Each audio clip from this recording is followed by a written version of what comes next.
Assalamualaikum warahmatullahi wabarakatuh. Yang terhormat Ibu Dr. Esti Gisti, mohon maaf karena tadi tidak bisa mengikuti secara langsung. Beberapa hal yang perlu saya sampaikan sebagai bahan pertimbangan atau nanti masukan dari panjenengan terkait dengan beberapa aspek yang harus saya sampaikan. Yang pertama adalah terkait dengan kontribusi akademis, praktis, dan moderasi beragama.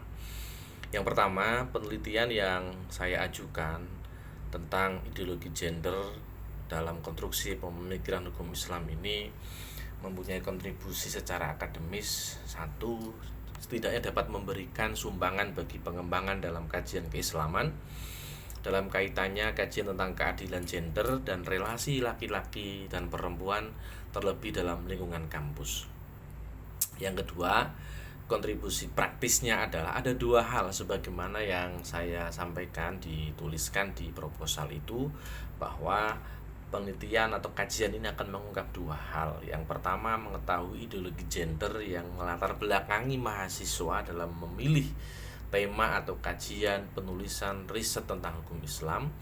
Yang kedua adalah nanti mendeskripsikan bagaimana ideologi gender ini mengkonstruksi pemikiran hukum Islam pada karya mahasiswa pasca sarjana. Begitu. Adapun secara spesifik, secara praktis, bagi pemerhati, peneliti, ini penelitian ini dapat menambah literatur kajian gender dan hukum Islam dalam upaya pengembangan kajian Islamic Studies yang responsif gender. Kemudian yang ketiga, dalam kaitan dengan moderasi beragama, Ibu, kalau kita merujuk SK Dirjen Pendis nomor 5494 tahun 2019, di situ dijelaskan tentang pedoman pencegahan dan penanggulangan kekerasan seksual pada perguruan tinggi keagamaan Islam, yang pada prinsipnya SK ini memberikan semangat para penggiat anti kekerasan seksual untuk bekerja lebih masif lagi, khususnya di perguruan tinggi.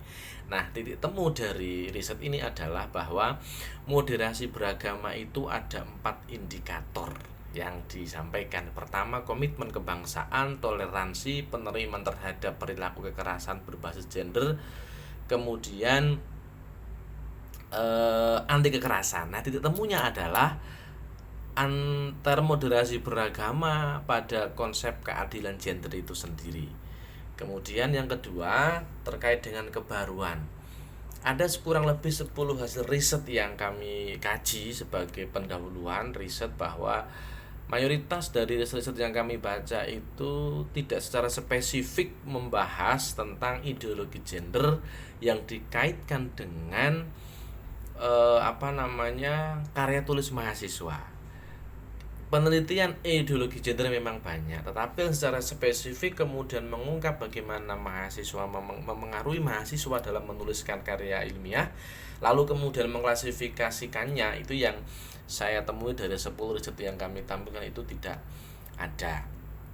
Kemudian yang ketiga, Ibu, luaran dari penelitian yang akan kami lakukan ini, yang pertama adalah jelas laporan akademik, yang kedua adalah haki, kemudian yang ketiga adalah draft artikel yang siap publish sebagaimana standar luaran dari klaster paling bawah yang saya ajukan. Meskipun dalam klaster luaran terkait dengan publish jurnal ini tidak mengharuskan Sinta karena level paling bawah pengembangan, maka level dasar maksudnya klasternya, maka saya akan merencanakan mempublish setidaknya di Sinta 2 atau 3. Kemudian yang terakhir, Ibu, dari anggaran yang kami sampaikan, tim kami dalam penelitian ini, klaster saya ini, yaitu 20 juta rupiah dengan berbagai rincian yang sudah kami sampaikan.